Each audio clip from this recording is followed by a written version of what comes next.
नमस्कार दर्शक बंधु आपण को आम चैनल को स्वागत।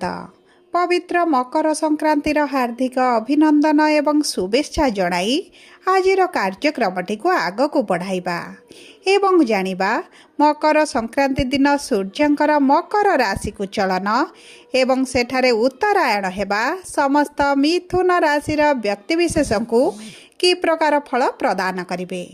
देखंतु दर्शक बंधु आजिर भिडियोटी आपण मानक पई बहुत अधिक गुरुत्वपूर्ण रहिछि कारण सूर्य शनि राशि रे एही मकर संक्रांतिर प्रवेश करिवे एवं सूर्य शनि मध्य जेहेतु शत्रुता आचरण रहिछि सेतिपई एही मकर संक्रांति परे बहुत बड़ बड़ परिवर्तन आसिबो आपणकर जीवन रे।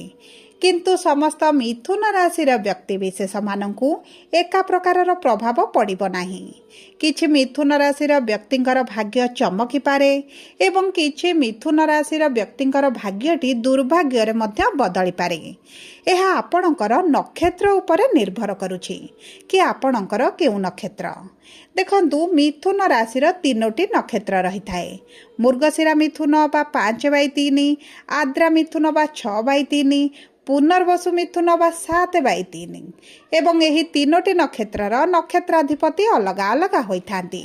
तेणुकरी एही मकर संक्रांति परे आपणकर नक्षत्राधिपति अनुसार आपणक जीवन में प्रभाव पड़िबो। किंतु आपण जदि आपणकर नाम राशि रे देखुछंती तेबे मध्य नाम राशि अनुसार मध्य नामर प्रथम अक्षर को तीनोटी नक्षत्र अनुसार विभक्त करा जायछि। तेणुकरी आपणक नाम जेउ नक्षत्र अनुसार आसुछि सेही नक्षत्र अनुसार आपण एही कार्यक्रमटी को संपूर्ण भाव में देखि परिबे। देखंतु आपणकर भाग्यटी एही मकर संक्रांति परे नक्षत्र अनुसार चमकिब ना नाही, आपणकर आशा गुड़िक पूरण हेब ना नाही किंबा आपणक कार्य रे आपणको सफलता प्राप्त हेब कि नाही एही भिडियो रे विस्तृत भाव में आलोचना करिबी। सेतिपई आपण आम सह भिडियोर शेष पर्यंत जोड़ी होई रुहंतु। ता सहित भिडियोर शेष भाग में आपण को किछि सहज उपाय मध्य जणाइबी जहाँ आपणकर अशुभत्व को दूर करी शुभाशुभ फल को वृद्धि करिबारे बहुत अधिक सहायता प्रदान करिबो। किंतु भिडियोटी आरंभ करने पूर्वरु जदि आपणकर भी मिथुन राशि होइथाए एवं आपण भी ईश्वर को आंतरिक भक्ति एवं विश्वास करती तेबे भिडियोटी को लाइक करंतु। कमेंट बॉक्स रे जय जगन्नाथ जय माँ लक्ष्मी अवश्य लिखि दियंतु। ता सहित आम सह जोगाजोग करिबा पई भिडियोर मध्य भाग रे एक व्हाट्सएप नंबर टिए दिया जायछि जो नंबर साहाय्य आपण आम सह जोगाजोग करी निजर नूतन कुंडली प्रस्तुत करि परिबे, कुंडली विश्लेषण कराई परिबे किंबा आपणकर चाकरी विवाह व्यवसाय प्रेम संपर्क शिक्षा स्वास्थ्य को नहीं किछि समस्या रहिछि ताहार सहज एवं स्वल्प मूल्य रे समाधान करि परिबे। सेथिपई आपण आम सह भिडियोर शेष पर्यंत जोड़ी होई रुहंतु एवं व्हाट्सएप नंबर माध्यम आम सह जोगाजोग करी निज समस्यार समाधान करंतु।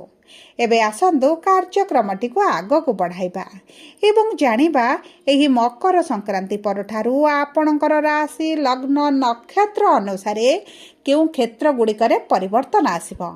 देखंतु दर्शक बंधु आपणकर स्वास्थ्य रे पूर्वरु जो समस्याटी बढ़िबार लागिछि स्वास्थ्य रे विभिन्न प्रकार जो समस्या गुड़िक आपणकर देखा जाउछि ता सहित आपणकर जो आर्थिक समस्याटी वर्तमान बढ़िबार लागिछि आपण ऋण पूर्वरु आनिथिले किंतु एपर्यंत ऋण सुझी पारु नांती ऋणर भारटी आपणक ऊपर जो बढ़ी चलीछि एवं अर्थ को नहीं आपणकर अन्य दिग को नहीं परिवार रे वर्तमान जो खुशीर परिस्थिति नहीं शिक्षा क्षेत्र में विद्यार्थी माने तो बहुत अधिक समस्या देखुछंती।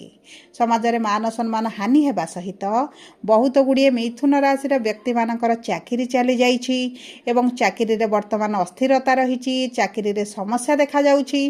ता सहित बहुत गुड़िए मिथुन राशि दंपति माने मध्य संतानर अपेक्षार रहिछंती संतान प्रेमरु वंचित होइछंती एवं बहुत गुड़िए संतान प्राप्ति को मध्य अपेक्षा करिछंती चेष्टा कला परे मध्य प्राप्ति होई नथिला। तेबे देखंतु आपणक दाम्पत्य जीवन प्रेम जीवन रे जो अस्थिरताटी आसीछि आपण जो समस्या रे रहिछंती आपणकर जो मानसिक दुश्चिंताटी बढ़िछि ତାହା ନିଶ୍ଚିତ ଭାବରେ ଏହି ମକର ସଂକ୍ରାନ୍ତି ପରେ କିଛି ନା କିଛି ତ ପରିବର୍ତ୍ତନ ହେବ। କିନ୍ତୁ କେଉଁ କ୍ଷେତ୍ରରେ ପରିବର୍ତ୍ତନ ହେବ ତାହା ଆପଣଙ୍କର ନକ୍ଷତ୍ର ଅନୁସାରେ ଆପଣଙ୍କୁ ବିସ୍ତୃତ ଭାବରେ ଜଣାଇବି। ଦେଖନ୍ତୁ, ସୂର୍ଯ୍ୟ ଆପଣଙ୍କର ସପ୍ତମ ଗୃହରେ ମଙ୍ଗଳ ବୁଧଙ୍କ ସହିତ ବିରାଜମାନ ଥିଲେ, କିନ୍ତୁ ସୂର୍ଯ୍ୟ ଆପଣଙ୍କର ଅଷ୍ଟମ ଗୃହକୁ ଗୋଚର କରିବେ। କୁଣ୍ଡଳୀର ଷଷ୍ଠ, ଅଷ୍ଟମ, ଦ୍ୱାଦଶ ଗୃହକୁ ଶୁଭ ବୋଲି ମନାଯାଏନି ଏବଂ ଶୁକ୍ର ଯେହେତୁ ବିରାଜମାନ ଅଛନ୍ତି, ବୁଧ ମଧ୍ୟ ଆପଣଙ୍କର 17 ତାରିଖରେ ଅଷ୍ଟମ ଗୃହକୁ ଗୋଚର କରିବେ, ଯିଏ ହେଉଛନ୍ତି ଆପଣଙ୍କ ରାଶିର ସ୍ୱାମୀ। ଦେଖନ୍ତୁ, ଯେତେବେଳେ 4ଟି ଶୁଭ ଗ୍ରହ ଆପଣଙ୍କର ଅଶୁଭ ଗୃହରେ ବିରାଜମାନ ହୁଅନ୍ତି, ସେତେବେଳେ କିଛିଟା କ୍ଷେତ୍ରରେ ଆପଣଙ୍କୁ ଶୁଭ ଫଳ ମିଳେ, କିଛିଟା କ୍ଷେତ୍ରରେ ଅଶୁଭ ଫଳ ମଧ୍ୟ ପ୍ରାପ୍ତ ହୁଏ। କିନ୍ତୁ ସର୍ବପ୍ରଥମେ ଆସନ୍ତୁ ଜାଣିବା ମୃଗଶିର ମିଥୁନ ବା 5/3 ନକ୍ଷତ୍ରର ବ୍ୟକ୍ତିବିଶେଷମାନଙ୍କୁ ଏହି ମକର ସଂକ୍ରାନ୍ତି ପରେ କିଭଳି ପ୍ରଭାବ ପଡ଼ିବା ପାଇଁ ଯାଉଛି। ଦେଖନ୍ତୁ, ଆପଣଙ୍କର ନକ୍ଷତ୍ରାଧିପତି ହେଉଛନ୍ତି ମଙ୍ଗଳ, ଯିଏ ଆପଣଙ୍କର କେନ୍ଦ୍ରରେ ଅଛନ୍ତି, କିନ୍ତୁ ଆପଣଙ୍କର 16 ଜାନୁଆରୀରେ ଅଷ୍ଟମ ଗୃହକୁ ଗୋଚର କରିବେ। ଦେଖନ୍ତୁ, ମଙ୍ଗଳ ଯେତେବେଳେ ଆପଣଙ୍କର ଅଷ୍ଟମ ଗୃହକୁ ଆସିବେ ଏବଂ ଶନିଙ୍କ ରାଶିରେ ପ୍ରବେଶ କରିବେ ଏବଂ ଶନିଙ୍କର ମଙ୍ଗଳଙ୍କର ଯେହେତୁ ଶତ୍ରୁତା ଆଚରଣ ରହିଛି, ତେଣୁକରି ଆପଣଙ୍କର ସ୍ୱାସ୍ଥ୍ୟକୁ ବହୁତ ଅଧିକ ଆପଣଙ୍କୁ ଜଗିବା ପାଇଁ ପଡ଼ିବ। ଆପଣଙ୍କ ସ୍ୱାସ୍ଥ୍ୟର ସମସ୍ୟା ଟିକେ ବଢ଼ିପାରେ। ବିଶେଷ ଭାବରେ ଯାତାୟାତ ସମୟରେ ଆପଣ ନିଜର ସ୍ୱାସ୍ଥ୍ୟକୁ ଜଗନ୍ତୁ, ଯାତାୟାତ ସମୟରେ ସଚେତନରେ ରୁହନ୍ତୁ ଏବଂ ତା ସହିତ ଶନି ଯେହେତୁ କର୍ମକ୍ଷେତ୍ରରେ ଅଛନ୍ତି, ସେଥିପାଇଁ ଆପଣ ଟିକେ କର୍ମକ୍ଷେତ୍ରରେ ମଧ୍ୟ ସାବଧାନ ସଚେତନର ସହିତ ସତର୍କତାର ସହିତ କାର୍ଯ୍ୟ କରନ୍ତୁ। ଦେଖନ୍ତୁ, ଆପଣଙ୍କ ରାଶିରେ ଗୁରୁ ବିରାଜମାନ ହେଲେ ମଧ୍ୟ ଆପଣଙ୍କର ଭାଗ୍ୟର ଗୃହରେ ଯେହେତୁ ରାହୁ ବିରାଜମାନ ହୋଇଛନ୍ତି, ଆପଣଙ୍କୁ କିଛିଟା ସମସ୍ୟା ଏହି ସମୟ ମଧ୍ୟରେ ଦେଖାଦେଇପାରେ। କିନ୍ତୁ ଆପଣଙ୍କର ବୈବାହିକ ସମ୍ପର୍କରେ ଯେଉଁ ସମସ୍ୟା ଚାଲିଥିଲା, ସେଥିରୁ ଆପଣ ବାହାରକୁ ଆସିବେ ଏବଂ ପ୍ରେମ ସମ୍ପର୍କରେ ସମସ୍ୟା ଟିକେ ବଢ଼ିପାରେ। ଶିକ୍ଷା କ୍ଷେତ୍ରରେ ଆପଣଙ୍କର ଏତେଟା ଭଲ ରେଜଲ୍ଟ ନ ମିଳିପାରେ, କିନ୍ତୁ ଆପଣଙ୍କର ଶିକ୍ଷା କ୍ଷେତ୍ରରେ ଯଦି କିଛି ବଡ଼ ନିଷ୍ପତ୍ତି ନେବା ପାଇଁ ଚାହୁଁଛନ୍ତି, ଉଚ୍ଚଶିକ୍ଷା କରିବା ପାଇଁ ଚାହୁଁଛନ୍ତି, ସେହି କ୍ଷେତ୍ରରେ ଆପଣଙ୍କୁ ଶୁଭ ଫଳ ପ୍ରାପ୍ତି ହେବ।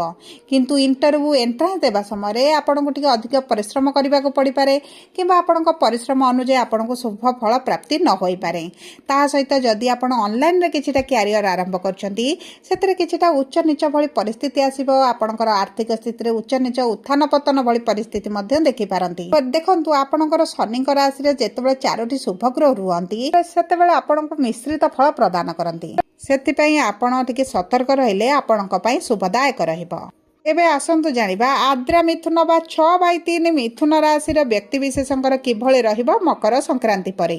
ଦେଖନ୍ତୁ, ଆପଣଙ୍କର ନକ୍ଷତ୍ରାଧିପତି ହେଉଛନ୍ତି ରାହୁ, ଯିଏ ଆପଣଙ୍କର ନବମ ଗୃହରେ ବିରାଜମାନ ହୋଇଛନ୍ତି।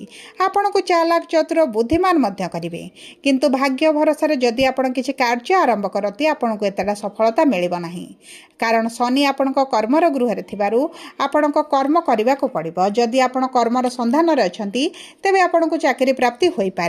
ତା ସହିତ ଆପଣଙ୍କର ମନପସନ୍ଦର ଚାକିରି ମଧ୍ୟ ଆପଣଙ୍କୁ ପ୍ରାପ୍ତ ହେବ। ଯେଉଁମାନେ ଶିକ୍ଷକ ଅଛନ୍ତି, କାଉନସିଲର ଅଛନ୍ତି, ହିଲିଂରେ ଅଛନ୍ତି କିମ୍ବା ଏହିଭଳି ପ୍ରଫେସନ ରିଲେଟେଡ୍ କିଛିଟା କାର୍ଯ୍ୟ କରୁଛନ୍ତି, ସେମାନଙ୍କୁ ଅତି ଉତ୍ତମ ଫଳ ପ୍ରାପ୍ତି ହେବ।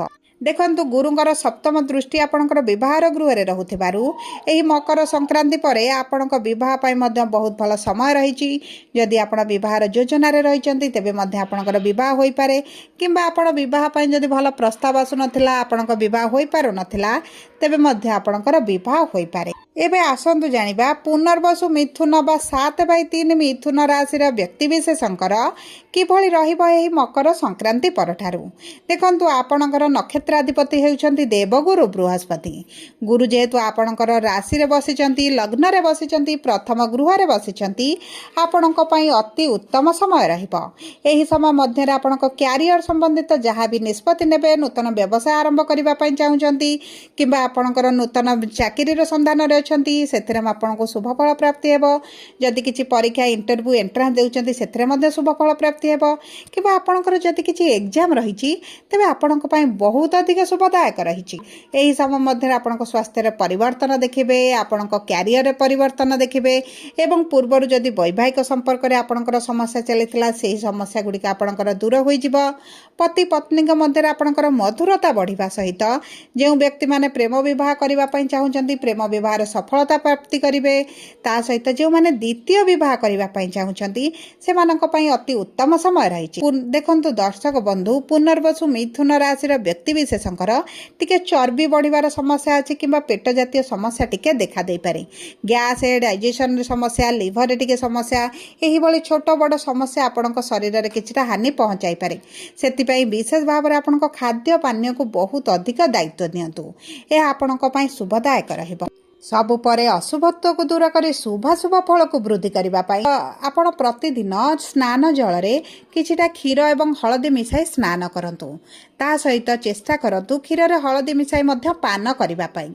ଏବଂ ଆପଣ ତୁଳସୀଙ୍କର ସେବା କରନ୍ତୁ। ପ୍ରତିଦିନ ତୁଳସୀଙ୍କ ମୂଳରେ ଜଳ ଅର୍ପଣ କରନ୍ତୁ। ବିଷ୍ଣୁ ସହସ୍ରନାମ ପାଠ କରନ୍ତୁ କିମ୍ବା ଆପଣ ଶ୍ରବଣ ମଧ୍ୟ କରନ୍ତୁ। ଏହା ଆପଣଙ୍କର ଅଧିକାଂଶ ସମସ୍ୟାକୁ ଦୂର କରିବ।